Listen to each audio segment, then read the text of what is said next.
Je tiens à souligner que les premières violences physiques graves avec blessures que j'ai subies, c'était à l'âge de 9 ans et c'était dans une école primaire publique, Jean Jaurès à Anglet. Elles ont continué ensuite de la 6e à la 3e et au collège privé catholique d'Ustaritz, comme pour des dizaines d'autres victimes. À cette époque, tout le monde savait.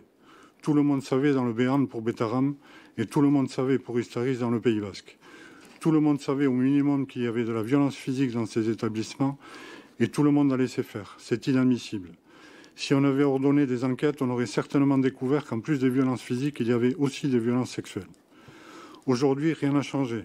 Quand j'entends les mesurettes proposées par Madame la ministre Elisabeth Borne et le gouvernement, je me rends compte qu'ils n'ont rien compris, ou plutôt qu'ils ne veulent surtout pas mettre de moyens importants, donc financiers, pour qu'il n'y ait plus de violence et de souffrance dans nos écoles. J'ai honte de mon pays. J'ai honte de voir que des enfants ont été violés, frappés, humiliés dans nos écoles, et des centaines d'enfants. J'ai honte de mon pays. J'ai honte de voir nos étudiants obligés d'aller au Resto du Cœur ou à la Croix-Rouge, voire même pour certains, de se prostituer pour pouvoir manger, se chauffer ou payer leur loyer. J'ai honte de mon pays qui préfère nous parler d'économie de guerre plutôt que du bien-être de nos enfants et des Français. On va donner de l'argent pour fabriquer des bombes qui vont certainement tuer d'autres enfants en Europe ou ailleurs, alors que cet argent pourrait servir à protéger nos enfants et nos étudiants. Nous ne voulons pas d'une économie de guerre, pas d'argent pour les bombes. Nous voulons une économie de paix et de bien-être qui protège nos enfants, nos étudiants et les plus fragiles d'entre nous.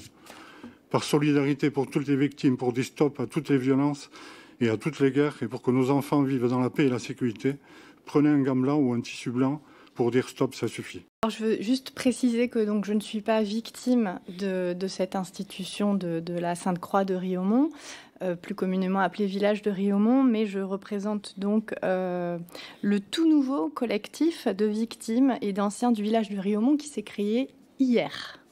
Ils ont donc une page Facebook et je souhaite juste lire une petite introduction pour préciser les choses, expliquer pourquoi ça date d'hier.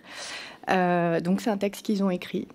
Mesdames et messieurs les députés, l'Institut de la Sainte-Croix de Riaumont, par le biais d'une déclaration d'un article paru le mardi 18 mars dans La Voix du Nord, fait valoir qu'aucun collectif de victimes de Riaumont n'a été officiellement créé. Je précise par ailleurs que dans cet article, il est écrit aussi que le village et les moines du village de Riaumont ont essayé de faire pression sur votre commission pour que je ne sois pas présente aujourd'hui. Eh bien, soyez informés que c'est désormais le cas. Donc, il y a maintenant un collectif. Notre collectif vise à soutenir et défendre les droits des victimes de maltraitance et d'abus qui se sont produits dans cet établissement depuis sa création en 1960. Et par l'intermédiaire donc de moi-même, nous vous annonçons la création de ce collectif. Empêcher d'autres Betaram, empêcher d'autres Ustaritz, Notre-Dame de Garaison, empêcher d'autres drames comme ceux que vous nous avez décrits et protéger tous les enfants.